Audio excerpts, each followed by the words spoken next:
They have a century-long plan. You should know that the Brotherhood is now in phase 3. This old trick has been used before. Others have used it in other countries. And useful idiots like those on the right are now falling for it in droves. If it feels like the West is about to go down, check out this great clip over here with Michael Savage, looking at the 4 stages. We're at stage 3. So check out this clip. They have a century-long plan. Read the book, The Muslim Mafia. The Muslim Mafia. You can find it. I've written many books about this subject. But this is a good summary of how their long-term plan is working. Phase 1, establish an elite Muslim leadership while raising taqwa or Islamic consciousness in the Muslim community. Phase 2, create Islamic institutions that the leadership can control, along with the formation of autonomous Muslim enclaves. Phase 3, infiltration and Islamization of America's political, social, economic, and educational systems. Forming a shadow state within the state, escalation of religious conversions to Islam, manipulation of mass media, and sanitization of language offensive to Islam. Phase 4, openly hostile public confrontation over U.S. policies, riots, including writing and militant demands for special rights and accommodations for Muslims. Phase 4, final conflict and overthrow, jihad. You should know that the Brotherhood is now in phase 3.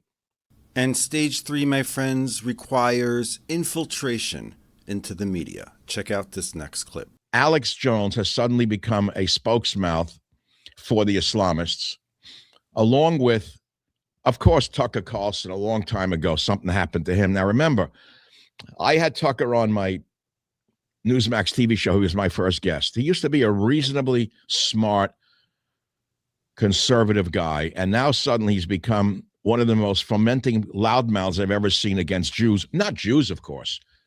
In fact, some of his best friends are Jewish. That's an old joke, where the racists used to say, "Why are you anti-black?" They'd say, "Oh, I'm not anti-black. Some of my best friends are black." That's Tucker Carlson. Some of my best friends are Jewish. Bullshit. The new code word for Jew is Zionist. Once you dehumanize a person and call them something such as a Zionist, you could do anything you want verbally and then physically to them. I'm not Nazi, Mike. I'm not anti-Jewish. I'm anti-Zionist. Most of you don't even know what the word Zionist means. Remember, it's the largest Jewish population in America is in New York City. How did this man win? I don't care what else you may think. It doesn't matter to me. I've studied politics longer than almost anyone in America. Okay. He is a young Hitler, if not a young Stalin, if not a young something else. This is for the dummies. This is like politics 101 for the idiots. They want to explain everything in one simple word. So all their problems, all the problems of America, all the problems of the world, oh, it's not Jews. Well, in some case it is Jews, according to the right-wingers who have always been Nazis. No, I'm not anti-Semitic. In fact, some of my best friends are Jewish.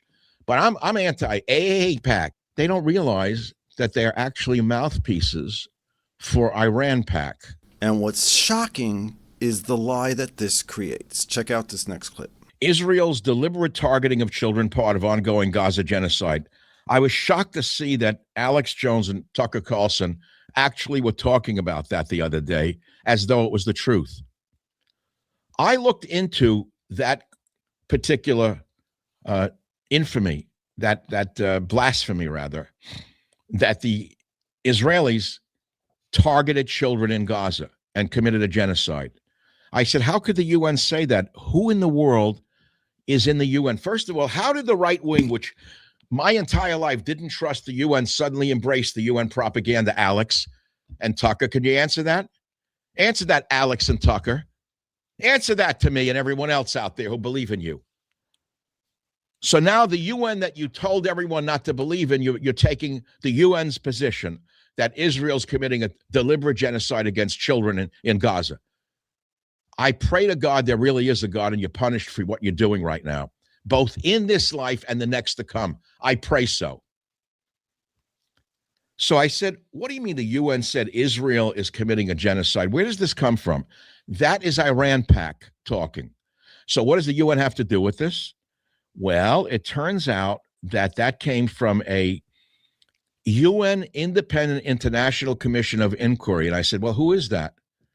Who is the UN Independent International Commission of Inquiry? See, I do the work that others don't do. I go behind the scenes. Well, it's a three-person committee at the UN. One is Navi Pillai from South Africa. The other is Chair Maloon Kotari from India. And the other is Chris Sidati from Australia. They are all paid Islamists, so best as I could understand. So they came up with the genocide in Gaza story, and we started trusting the UN as a reliable source, Mr. Jones and Mr. Carlson. So now you know that the genocide accusations against Israel came from a three-person commission of the United Nations. They're all Islamists, and they're all anti-Semitic, and they not only want Israel gone, they'd like all the Jews gone. Michael Savage is absolutely brilliant. And what he's saying over here is that anti-Zionism, anti-APAC is just another word for anti-Semitism. Because then once you give it a label, it is no longer a person. While that is absolutely true, I think it would still be important for us to examine what Zionism is, and then we could understand what anti-Zionism is. Because what I've been saying quite often is that anti-Zionism is exactly what it is.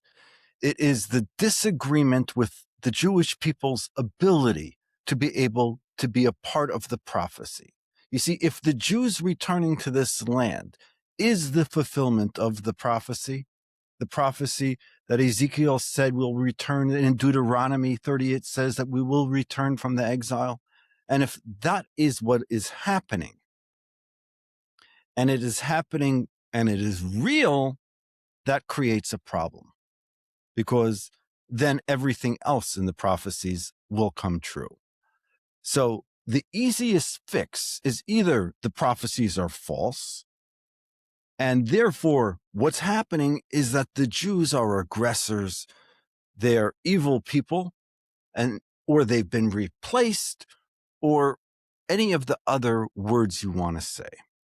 So really, the narrative that's being addressed over here is the Iranian Shiite 12er Muslim ideology that the world has to end with the final imam coming out of the well, and this being this day of judgment where all people in the world will all the infidels will either have to accept their faith or go to hell. And this is the difference between the Jewish faith and other world religions.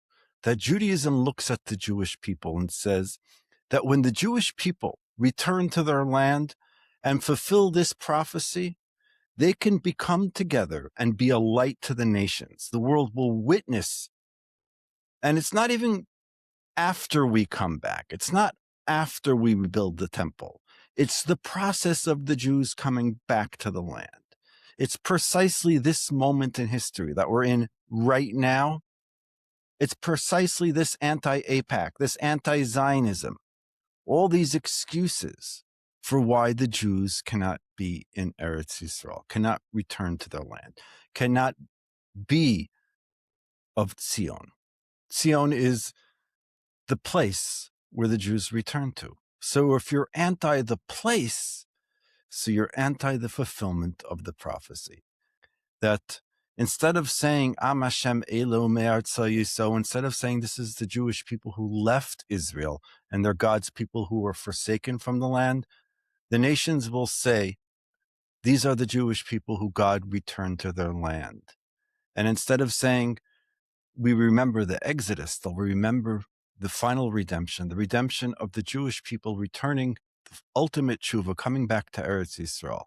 And the nations of the world witnessing this will understand and accept Hashem's mitzvot, the 7 Noahide laws, and humanity will begin to repair the damage of the sin of Adam and Eve. Thank you so much all for watching from the holy city of Ramat Beit Shemesh here in Israel. Shalom.